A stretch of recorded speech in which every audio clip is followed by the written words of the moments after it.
It's worked in Japan, it's worked in Korea. You did the deal with Europe, you did the deal with the UK. What's sort of out there that's still there? I think India's kind of still out there, although it seems like they are capitulating a little bit. I saw that they just bought a lot of liquefied petroleum gas from the United States in November. What are the big sort of hot button places that you want to... I'll tell you a story about India. So if you remember, so I did the first deal, the UK deal. And we told the UK that they had to get it done by 2 Fridays from now. That was the date. That the train was going to leave the station by 2 Fridays, because I have a lot of other countries doing things, and if someone else is first, they're first. And President Trump does deals like a staircase. First stair gets the best deal. You can't get the best deal after the first guy went. Everyone says, I want the UK deal. I want the UK deal. The answer is no, they were first. They took the chance. They moved quickest. They're first. Second, up a stair. So that sets the floor. Right. And then the next one's got to be higher. And then the next one higher. And then the next one higher. The next one higher. So he does things that way, because that way it incents you to come quickly to the table. Right. Right. You could have 3 countries who are the second deal. They all get done at the same time. Right. But if you want to wait and see how it goes, that's at your risk. So he does the UK deal, and they had to get it done by Friday. And Thursday afternoon, Keir Starmer's on the phone, the president. They do their deal Wednesday night, and on Thursday we have a press conference and we announce it. Okay. So everybody asked the president, who do you think is next? And if you look back at the time, he talks about a variety of countries, but he names India a couple of times publicly. It's not like a big secret.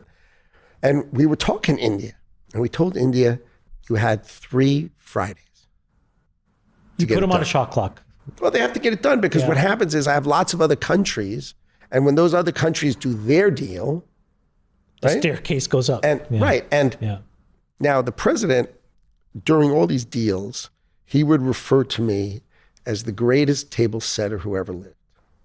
Okay, because you've never had anybody who was as successful as me as a businessman before, who's just the table setter, basically. So, because what I would do is I would negotiate the contracts and set the whole deal up. But let's be clear, it's his deal. Yeah. Okay, he's the closer. He does the deal. So I said, you got to have Modi. It's all set up. You have to have Modi call the president. And they were uncomfortable doing it.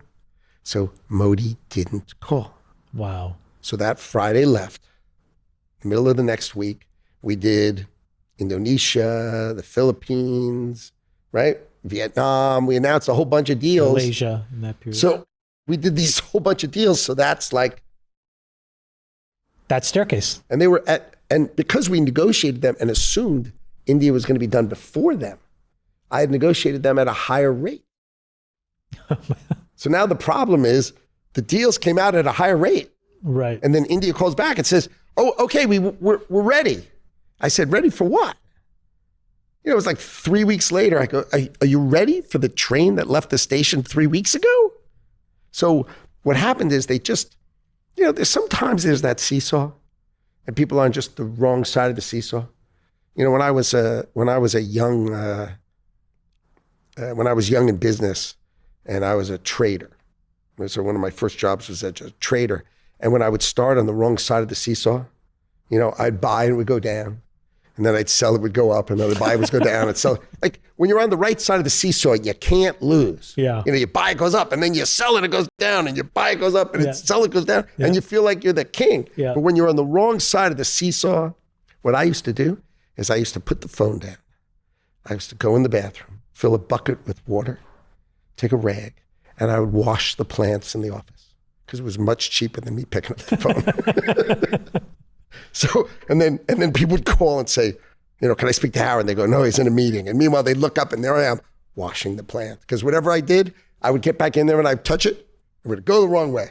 So what happened is India just was, on the wrong side of the seesaw. And it was just, they couldn't get it done when they needed to. And then they couldn't get it done. And then they couldn't get it done. And then they couldn't get it done. And so what happened is all these other countries kept doing deals, and they're just further in the back of the line. And now when they say, but what I want is I want the deal in between the UK and Vietnam, right, because that's what I negotiated. right. And they remember, and I remember. And they say, but you agreed. And I said, then. Not now, then. And so that's the problem. India will work it out. But it's just, there's a lot of countries, and they each have their own deep internal politics. Mm-hmm. And to get something approved by their parliament or their diet or these are deeply complex things. And we're dealing with the world, but we've gotten them done. We got Europe done, right? We did Japan, then I did Europe, then we did Korea, and we've done country after country after country. And these are durable, meaning these are deals that take care of the country's autos, pharmaceuticals, semiconductors, things that really matter.